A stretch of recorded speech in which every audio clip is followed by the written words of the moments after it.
भगवान बुद्ध कपिलवस्तु के राजा शुद्धोधन की बड़ी रानी माया देवी से लुम्बिनी नाम के स्थान में सिद्धार्थ कुमार का जन्म हुआ। यही राजकुमार सिद्धार्थ आगे जाकर बुद्ध कहलाए। सिद्धार्थ के जन्म के बाद रानी माया देवी का परलोकवास हो गया। सिद्धार्थ का पालन पोषण उनकी विमाता गौतमी देवी ने किया। ज्योतिषियों ने कहा था कि राजकुमार या तो चक्रवर्ती राजा होंगे या विरक्त होकर जगत का कल्याण करेंगे। महाराज शुद्धोधन ज्योतिषियों की इस बात से चिंतित रहते थे। उन्होंने राजकुमार के लिए बहुत बड़ा भवन बनवा दिया था। उस भवन में दुख, रोग और मृत्यु की कोई बात न पहुंचे, इसकी कड़ी व्यवस्था कर दी थी। राजकुमार उसी भवन में रहते थे। वहां उनके सुख की सब सामग्री थी। परम सुंदरी राजकुमारी यशोधरा से सिद्धार्थ का विवाह हो गया और उन्हें एक पुत्र भी हुआ जिसका नाम राहुल रखा गया। राजकुमार सिद्धार्थ अत्यंत दयालु थे। एक बार उन्होंने पिता से नगर देखने की आज्ञा मांगी। राज्य की ओर से ऐसी व्यवस्था हो गई कि राजकुमार को नगर में कोई दुखद दृश्य न दिख पड़े, लेकिन होनहार को कौन रोक सकता है। नगर घूमते समय एक बूढ़ा आदमी राजकुमार को दिखाई पड़ा।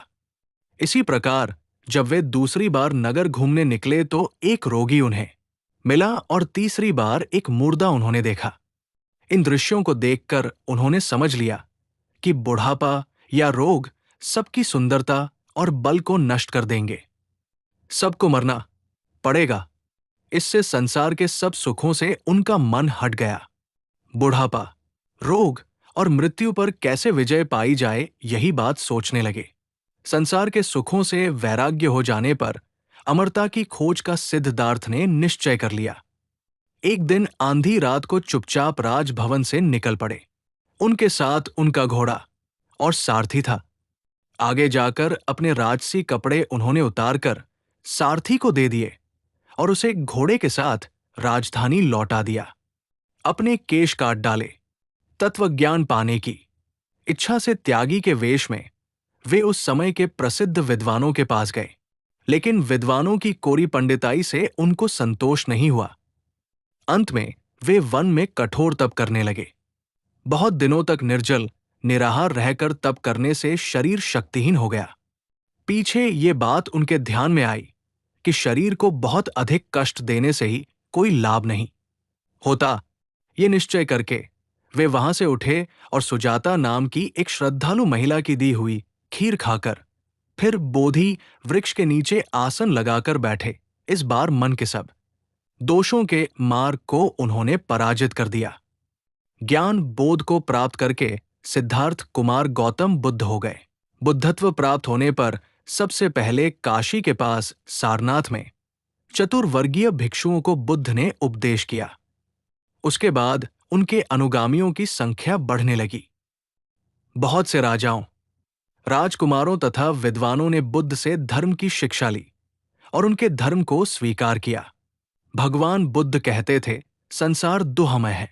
संसार के पदार्थों को पाने की तृष्णा ही दुख का कारण है। तृष्णा का सर्वथा नाश होने से दुख का नाश होता है। राग, द्वेष और अहंकार को एकदम छोड़ देने से ही जीव की मुक्ति, निर्वाण प्राप्ति होती है। सत्य, नम्रता, सदाचार, सद्विचार, सद्गुण, सद्बुद्धि, ऊंचा लक्ष्य और उत्तम ध्यान, ये 8 साधन भगवान बुद्ध मनुष्य की उन्नति के बताए थे। धर्म प्रचार के लिए उन्होंने बड़ा श्रम किया। उनके समय में ही सहस्त्रों भिक्षुक उनके उपदेशों को स्वीकार करके साधन में लग गए थे। भिक्षुणियों की संख्या भी कम नहीं थी। उनके अलग अलग विहार, मठ थे।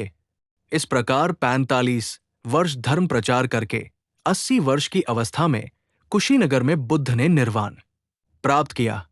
उनके शरीर की भस्म को देश के 8 स्थानों में स्थापित करके भक्तों ने उस पर स्मारक स्तूप बनवाए।